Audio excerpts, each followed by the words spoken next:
Afternoon, everyone. It'd be very easy to make this a rambling, pissed off video from a short, fat, bald guy, but I'm not going to. I'm just coming to you with a couple of things that are going on in regards to Humdinger.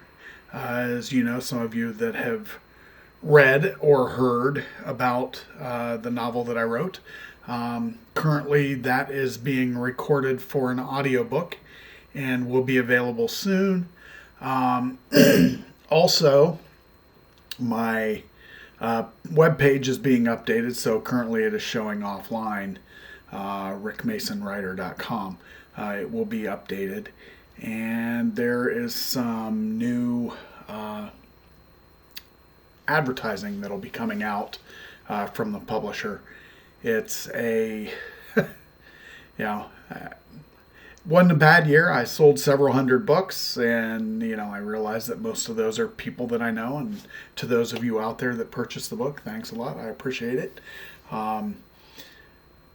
If you could spread the word to other friends, family, people that you know, acquaintances that read, and ask them to get out there and buy the book, I definitely appreciate that too. It's available as a download. It's available in paperback. It's also available in hardback. Anyone that purchases it locally, all you got to do is hit me up and I will sign it for you. Maybe someday after I'm gone and it's a bestseller, it'll be worth some money to some people. I don't know. But anyway, Humdinger is out there. Jim Dandy is supposed to be the next book in the Ace Bancroft series, Ace Bancroft being the main character in Humdinger. And I read over it. I had it basically complete, and I was not happy with it. So it went to the trash heap, and I'm rewriting it. But I've also started a book that I am tentatively titling Psychobabble. It is about a serial killer.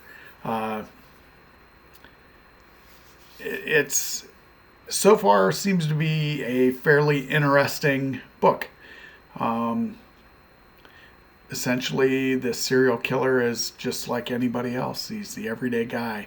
They ask people at a bar that he goes to if they could describe him, and their description is, well, he looks like everybody and anybody. Brown hair, blue eyes, not short, not fat, not tall, not thin, just an everyday guy. Ask him about his habits. Well, he's nice enough, sort of keeps to himself, but in the book he is never named. That's the thing, that's sort of a catch, is that he is never named. They talk about him as the killer, he, him. More often than not, it's the killer, because they don't have a name. Whenever the character is reminiscing in the book, he never thinks of himself via his name. You don't ever get a name. So it's going to be an interesting book. I want to say I'm roughly a third of the way into writing that book. We'll see how it comes out. Like I said, I thought Jim Dandy was going to be pretty good. After I got it all done, I read it and I'm like, I just don't care for this book. I didn't think did a disservice to Humdinger, is when it came right down to it. Humdinger was, in my opinion, a much better book than Jim Dandy was. Now, that could be wrong. People may have read Jim Dandy and thought, well, this is a better book. But I didn't think it really stuck to the premise that I created with Humdinger, and that was satire and mystery and all that. There really was not a lot of satire in Jim Dandy at all. Actually, no satire. It was strictly mystery.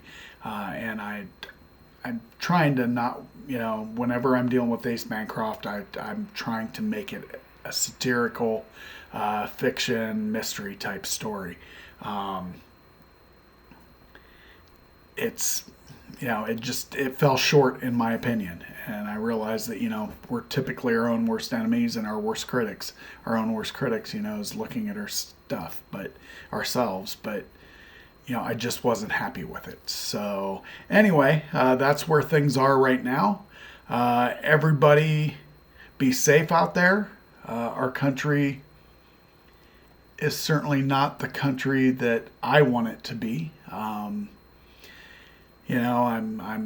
very hesitant to even go outside the country because of how other countries look at us Americans. Julie and I were out of the country in October, and Canada and Canadians think we're freaking crazy. When we were in Italy and Malta and Greece, Americans weren't really looked on favorably, and things have done nothing but got worse. So I'm afraid that will be even worse if you travel outside the country, especially if you're going to South America, Central America, Caribbean, anywhere around here. I think I would not do it. If you are from out of this country and thinking of coming to the United States, I wouldn't do it until this administration is gone. Don't buy your FIFA tickets. Don't buy your Olympic tickets. Don't buy your national park visas and visits. And it's not worth it. You can't trust what is going on here right now. It's just not safe. All right. Have a good one. See ya.